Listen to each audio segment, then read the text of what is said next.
بسم اللہ الرحمن الرحیم۔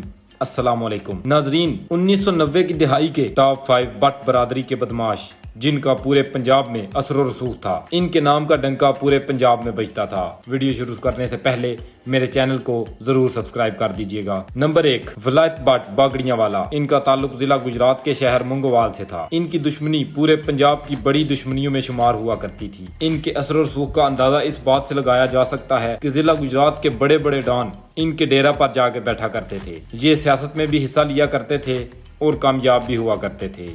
نمبر 2، مولوی امجد کشمیری۔ ان کا تعلق ضلع گجرات کے شہر لالا مسا سے تھا۔ یہ انسان جس جگہ سے گزرتا تھا وہاں کچھ دیر کے لیے خاموشی چھا جایا کرتی تھی۔ ان کی دشمنی شہر کی ایک بڑے گروپ کے ساتھ تھی جس کا بعد میں راضی نامہ بھی ہو گیا تھا۔ کہا جاتا ہے کہ جب اس کو قتل کیا گیا تھا تو یہ سویا ہوا تھا اور اس کو اس کی چارپائی کے ساتھ باندھ کر قتل کر دیا گیا تھا۔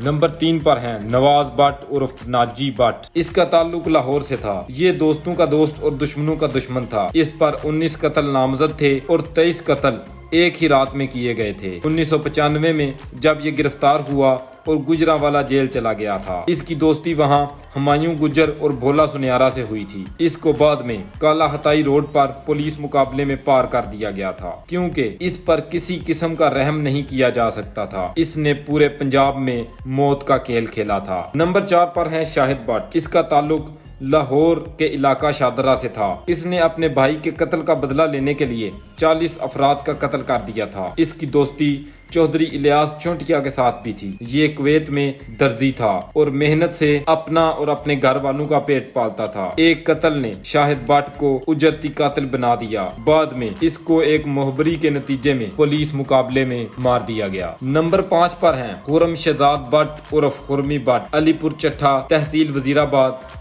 ضلع گجرانوالہ کا رہائشی تھا۔ اس پر قتل، اقدام قتل اور بہت سارے مقدمات درج تھے۔ اس کی دشمنی رانا گروپ کے ساتھ تھی۔ خرم بٹ نے 2008 میں رانا گروپ کے 2 افراد کو قتل اور 1 کو زخمی کر دیا۔ یہ اپنے ہی لوگوں کی گولیاں لگنے کی وجہ سے ہلاک ہو گیا تھا۔ مزید جرائم پیشہ افراد کی کہانیاں اور ان کے انجام سننے کے لیے سکرین پر کسی بھی ویڈیو پر کلک کر دیں۔ اپنی رائے کا ضرور اظہار کریں۔ اسی کے ساتھ رضا علی احمد آپ سے اجازت چاہتا ہے۔ انشاءاللہ اگلی ویڈیو میں ملاقات ہوگی۔ اتنی دیر کے لیے اللہ حافظ۔